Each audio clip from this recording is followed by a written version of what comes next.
આજે શિવરાત્રિના મહાપર્વના દિવસે રાજકોટ વિભાગ તરફથી જસદણ ડેપોના માધ્યમથી જસદણ ખાતેથી સવારે 6:30 એસટી બસ ઉપડીને ગઢડિયા, માધવીપુર અને ઘેલા સોમનાથ, મોઢુકા, વિછિયા, અમરાપુર, લીલાપુર થઈને ફરી આ રૂટ જસદણ સુધી જશે.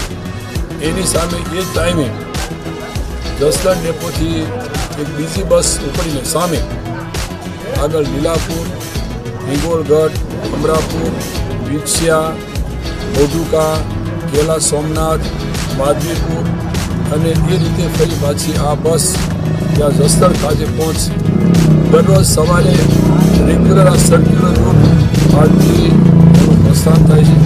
એ વખતે એના વિભાગીય નિયામકશ્રી, ડેપો મેનેજર અને એસટીના તમામ સ્ટાફની ઉપસ્થિતિમાં આ સર્ક્યુલર રૂટ શરૂ કરવામાં આવ્યો છે. નિયમિત આ રેગ્યુલર સવાર સાંજ એક રૂટ આ ચાલુ છે.